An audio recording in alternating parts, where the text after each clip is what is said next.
다니엘서 11장 36절부터 45절까지의 말씀을 저와 여러분이 한 절씩 교독합니다. 그 왕은 자기 마음대로 행하며 스스로 높여 모든 신보다 크다 하며 비상한 말로 신들의 신을 대적하며 형통하기를 분노하심이 그칠 때까지 하리니 이는 그 작정된 일을 반드시 이룰 것임이라.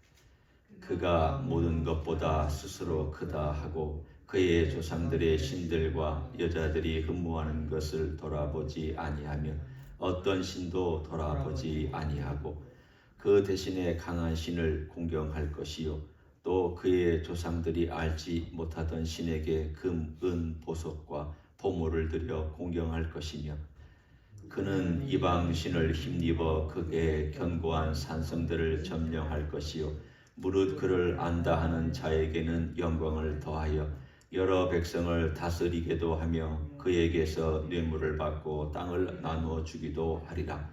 마지막 때에 남방왕이 그와 힘을 겨룰 것이나 북방왕이 병가와 마병과 많은 배로 회오리 바람처럼 그에게로 마주와서 그 여러 나라에 침공하여 물이 넘침같이 지나갈 것이요 그가 또 영화로운 땅에 들어갈 것이요 많은 나라를 패망하게 할 것이나 오직 에돔과 모압과 암몬 자손의 지도자들은 그의 손에서 벗어나리라. 그가 여러 나라들의 그의 손을 펴리니 애굽 땅도 면하지 못할 것이니 그가 권세로 애굽의 금, 은과 모든 보물을 차지할 것이요 리비아 사람과 구스 사람이 그의 시종이 되리라. 그러나 동북에서부터 소문이 이르러 그를 번민하게 하므로 그가 분노하여 나가서 많은 무리를 다 죽이며 멸망시키고자 할 것이요 그가 장막 궁전을 바다와 영화롭고 거룩한 산 사이에 세울 것이나 그의 종말이 이르리니 도와줄 자가 없으리라. 아멘. 11장 우리가 읽은 부분까지 35절까지는 읽기 전까지는 역사상으로 이미 이루어진 케이스를 다루고 있습니다. 다니엘의 시점으로 보면은 미래지만 우리의 시점으로 보면 과거의 사건이고 오늘 36절부터 우리가 읽은 이 본문은 아직 이루어지지 아니한 사건입니다. 왜 이것이 같은 이야기로 쭉 연결되는 것 같은데 하나는 과거에 이루어졌고 하나는 아직도 이루어지지 아니하였느냐? 사실은 언뜻 보면 우리가 역사상의 한 인물 안티오쿠스 에피파네스라고 하는 인물을 그 저는 쭉 묘사합니다. 알렉산더 대왕이 죽은 다음 나라가 네 개로 갈라졌고 그 중에 두 나라 시리아에 세웠던 나라와 애굽에 세웠던 나라가 계속 싸우고 경쟁하면서 오늘 우리가 보고 있는 이 본문 이야기까지 흘러내려옵니다. 그 중에 제가 한번 얘기를 드렸던 것처럼 안티오쿠스 에피파네스라고 하는 사람이 남방을 거의 점령할 뻔했다가 로마가 그 당시에 지중해 패권을 거의 장악하기 시작하는 즈음에 로마의 개입으로 애굽을 다 점령하지 못하고 탈취한 물건만 가지고 돌아가는 그런 사건이 있었습니다. 그러니까 한편으로는 물건은 탈취를 했지만 화가 끝까지 났습니다. 왜냐하면 내가 다 애굽 땅을 점령할 수 있었는데 외국 세력인 로마가 끼어들어서 점령을 하지 못한 것이 그를 분노케 만들었습니다. 그래서 그 분노를 어디다 쏟았느냐? 돌아가는 길에 예루살렘 그리고 예루살렘 성전에다가 쏟았습니다. 말씀드린 내용처럼 거기서 돼지 피로 제사하고 제우스 신상을 세우고 그 다음에 우리가 잘 알고 있는 올림픽 제전을 이 이스라엘 땅에서 거행하도록 하는 법을 세워놓고 그리고는 자기 시리아 나라로 돌아갔습니다. 그래서 그것 때문에 전쟁이 있고 싸움이 있고 시끄러운 그런 이야기들이 역사상에 이미 이루어졌습니다. 그런데 36절에 보면 그 왕은 이렇게 시작합니다. 그러니까 언뜻 보면은 이게 여전히 안티오코스 에피파네스를 얘기하는 그 왕이 아닙니까? 라고 말할 수 있지만 그 뒤에 쭉 나와 있는 내용을 보면 안티오코스 에피파네스가 역사상에 행하지 않은 일들이 대부분입니다. 여기 나와 있는 내용을 쭉 보면 비슷한 점도 있지만 다른 것이 있습니다. 오늘 이 이야기를 우리가 왜 하느냐? 그리고 다니엘서에서도 왜 이 이야기를 우리들에게 들려주고 있느냐? 사실 이 보면은 긍정적인 내용은 하나도 없습니다.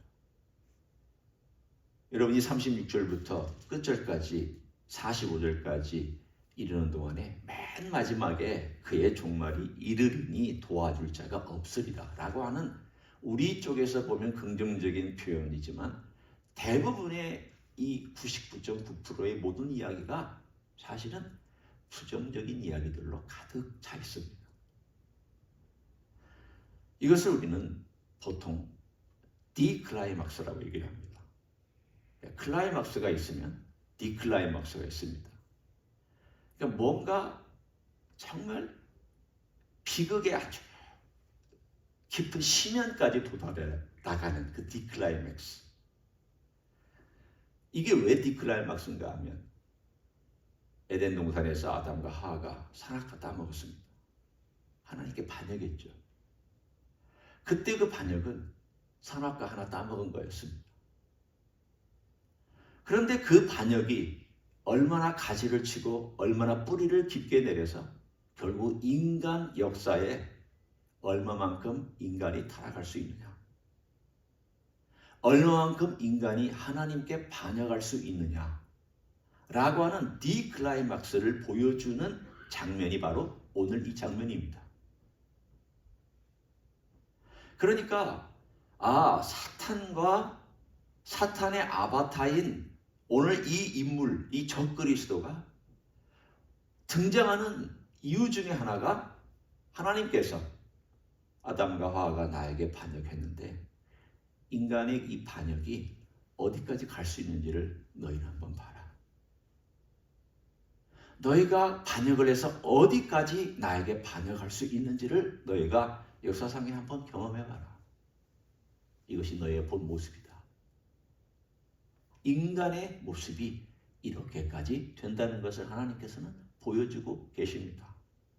우리에게는 미리 보여주고 있고 역사상에 그 시점이 오면은 그 시점을 살아가는 사람들은 그것을 눈으로, 몸으로, 귀로, 눈으로 다 경험하면서 그것을 경험하게 될 것입니다. 이 사람의 특징이 뭐냐? 36절부터 45절까지 대략 10가지 특징이 나옵니다. 오늘은 제가 종말론을 강의하는 강의 시간이 아니기 때문에 이걸 하나하나 다 설명할 필요는 없습니다. 그러나 크게 3가지 특징이 있습니다.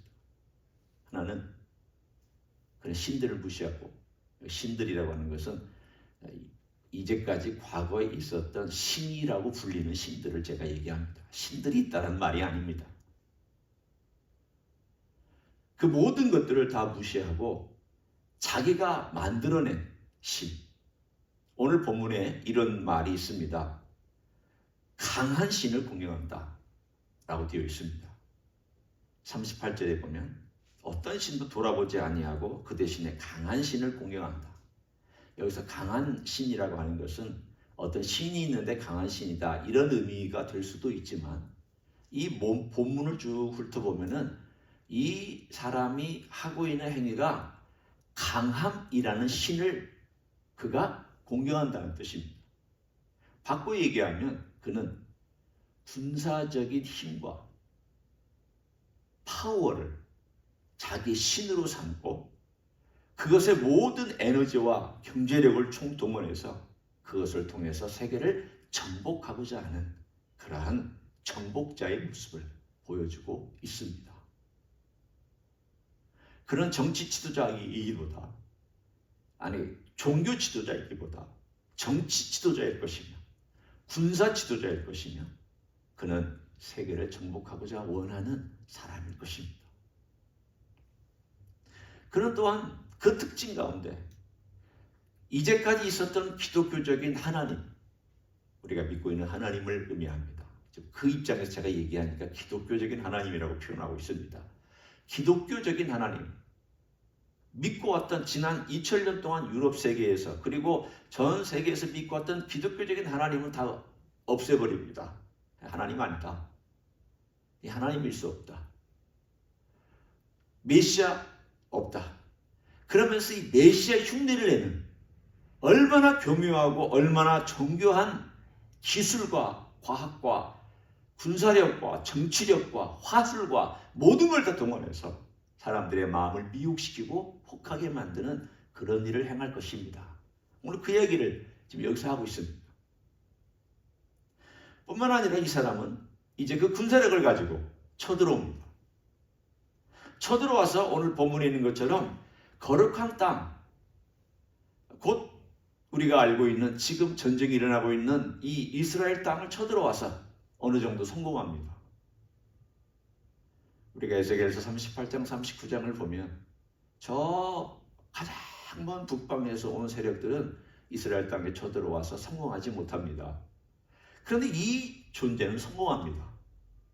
성공해서 어느 정도까지 성공을 하냐면 그 주변에 있는 나라들도 정복하고 43절에 있는 것처럼 리비아와 구스 사람을 시종으로 들고 그들의 모든 금원을 탈취하고 그리고 심지어는 바다와 거룩한 산 사이 예루살렘과 지중해 사이에다가 장막궁전 45절 끝부분에 보면 장막궁전을 세웁니다. 그런데 이 장막궁전이 뭔가는 명확하지 않지만 자기의 군대의 총 지휘 본부일 수도 있고 어떤 헤드쿼터일 수도 있고 또는 자기의 통치력을 과시하는 어떤 세계 정부의 모습일 수도 있는 그러한 어떤 것을 세웁니다. 이 이야기는 그가 어느 정도 그 땅을 점령하는데 성공했다는 뜻입니다. 그리고 이 적그리스도의 특징은 뭐냐면 폭력과 힘과 지배를 가지고 있습니다. 오늘 여기에 보면 44절에 많은 무리를 다 죽이고자 하며 멸망시키고자 한다라고 되어 있습니다. 그의 본질은 파괴입니다. 자기 말을 듣지 않는 자들을 파괴시키고 죽이고 점령하고 몰살시키는 것이 이 사람의 특징입니다. 자, 이 정도면 뭐 충분히 제가 얘기했습니다. 일이 왜 일어났느냐? 예, 이 일은 사탄이 뒤에서 조종하고 있기 때문입니다.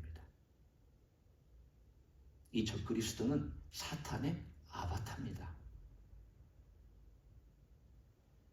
사탄이 어디서 성공했느냐? 에덴 동산에서 아담과 하와를 가지고 성공했습니다.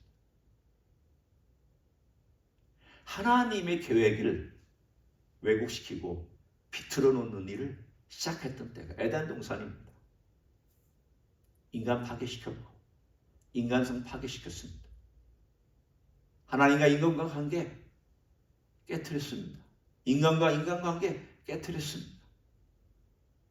그래서 그 열매로 가인이 자기 동생을 죽이는 살인까지 저질렀습니다. 그것이 어떻게 발전했느냐? 이제 가장 크게, 가장 정교하게, 가장 큰 규모로 인류를 파괴시키고 인간성을 파괴시키고 하나님과 인간관계를 파괴시키고 인간과 인간관계의 모든 것들을 파괴시키고 이 지구를 파괴시킬 수도 있는 극단적인 저주까지 가져오는 시점을 오늘 우리들에게 보여줍니다. 그때까지 갈 거다. 너 인간들이 이렇게까지 나를 반역하고 내가 세운 그리스도를 반대하며 내가 그리스도를 보내는 시점에서 너희들은 적그리스도를 보내서 그렇게 반역할 것이다. 사탄은 계속해서 하나님 반역합니다. 자기가 멸망받을 줄 알면서도 반역합니다. 그 본질을 속이지를 못합니다. 자기 때가 얼마 남지 않은 줄 알면서도 하나님께 끝까지 반항하고 반역하고 하나님의 일을 회방하고 하나님의 일에 대해서 어떤 수단과 방법을 동원해서라도 막아보려고 애쓰는 존재가 사탄입니다. 우리는 그 사탄이 행하고 있는 인간 역사의 끝자락을 지금 보고 있습니다. 왜 하나님께서 이것을 허락하십니까? 예, 이 디클라이막스가 있어야 클라이막스가 있습니다. 우리는 이것을 반전이라고 얘기를 합니다. 역전이라고 얘기를 합니다. 인간과 사탄이 아무리 합작해서 하나님을 배반하고 반역하고 자기들의 작품을 만들어내고 계획을 세우고 수많은 일들을 꾸며도 하나님께서 세운 그리스도를 저 그리스도가 막지 못합니다. 하나님께서 세운 프로그램을 사탄이 방해하지 못합니다. 오히려 깊은 디클라이막스가 있기 때문에 그 클라이막스가 더 빛나게 나타날 것입니다. 하나님의 역사는 영광, 오히려 인간들의 그 죄악과 반역 때문에 더 크게 드러날 것이며 그 주권은 더 강력하게 선포될 것입니다. 역사는 이렇게 평범하게 흘러가지 않습니다. 계속 내리막길을 걷고 마치 사사기와 비슷합니다. 점점 이렇게 스프링같이 좀 나아졌다가 또 아래로 내려갔다가, 그런데 전반적인 내용을 보면 쭉 직선으로 보면 내려가는 형국이 바로 사사기 이야기입니다. 누가 올 때까지? 다윗 왕이 올 때까지. 사무엘로부터 시작된 그 새로운 역사가 일어날 때까지 계속 이런 스파이럴 코드가 이렇게 내려가다가 결국은 사사기의 맨 결론은 왕이 없어서 이렇게 됐다라고 얘기를 합니다. 무엇이 세주고 있는지 여러분 아십니까? 다윗 왕을 얘기하고는 있지만 사사기의 역사는 인류 역사의 축소판입니다. 인류 역사가 이렇게 될 거다. 너희 역사는 이렇게 될 거다. 누가 올 때까지? 왕이 올 때까지. 그리스도, 예수 그리스도가 이 땅에 올 때까지 그렇게 될 것이라는 걸 보여줍니다. 우리는 그 시점에 어딘가에 있습니다. 지금 여기 내려가고 있는, 이게 마지막일 수도 있고 아직은 마지막이 아닐 수도 있지만 어딘가에 인간성이 조금 나타나고 세계가 조금 나아지는 듯하지만 여전히 아래를 향하여 내려가고 있는 이 세계의 어느 순간인가 디클라이막스를 장식하는 저 그리스도가 등장하고, 그리고 그가 온다는 것은 클라이막스, 그리스도가 오시며 그의 나라가 온다는 것을 보여주는 시그널이 될 것입니다. 우리는 그날을 향해 나아갑니다. 그러나 우리가 걱정할 필요가 없는 것은 우리가 믿는 하나님은 이 모든 사탄이 아무리 꾀를 써도 안 되는, 저항할 수 없는 모든 지혜와 모든 능력과 모든 주권은 그분으로부터 나오고 그분에게 귀결되고 이 모든 것들을 통치하고 계시는 분이기 때문입니다. 그분이 우리 아버지십니다. 또한 그 아버지로부터 모든 권한을 물려받아서 이 땅을 통치하러 오시는 왕인 그리스도, 그분이 우리의 주님 예수 그리스도이십니다. 우리는 그날을 기대하면서 오늘도 주님, 이 어려운 가운데 있는 나라들과 어려운 가운데 있을지라도 우리 주님께서 긍휼을 베풀어달라고, 불쌍히 여겨달라고, 구원받을 자를 구원시켜 주시고 은혜를 베풀어달라고 여러분의 기도의 영역이 넓어지는 귀한 하루가 되시기를 예수님의 이름으로 간절히 축원합니다. 아멘. 기도하겠습니다. 하나님 아버지, 세상은 점점 어려워집니다. 사사기의 이야기처럼 왕이 없어서 자기 소견에 옳은 대로 행하는 시대가 되고 말았습니다. 하나님의 법은 땅에 떨어지고 하나님의 진리는 무시를 당합니다. 주님, 이렇게 점점 어려운 시대로 들어가고 있는 때에 우리는 어떻게 살아야 될지 다시 한번 주님 앞에서 깨어있기 원합니다. 주님 오시는 그 놀라운 절정의 시간이 되기까지는 비극과 아픔과 전쟁과 눈물과 적그리스도 같은 사탄의 아바타가 나타나는 그런 일들이 벌어질 것을 미리 말씀해 주셔서 감사합니다. 주여, 그날을 바라보며 기도하게 하옵소서. 우리 주님 앞에 겸손히 엎드려 기도하게 하시고 주님, 어떻게 살아가야 될지, 무엇을 위해서 살아가야 될지를 알려 주시옵소서. 오늘 하루도 이 자리에 나온 종들을 축복해 주시고 주님의 거룩한 영으로 충만하게 하옵시며 주님의 능력으로 충만하게 하옵시며 강건하게 하옵시며 기도의 영역이 넓어지게 축복하여 주시옵소서. 이제는 우리 구주 예수 그리스도의 은혜와 하나님 아버지의 극진하신 사랑과 성령 하나님 교통하심의 역사가 오늘도 우리 주님 오실 날을 기대하며 기도하는 가운데 주님께 나아가기를 소원하는 이 자리에 참여한 모든 종들 위에 주임지 히스교회 위에와 이민교회들과 한국교회들과 선교사님들 위에 이제부터 영원히 함께 하실지어다. 아멘.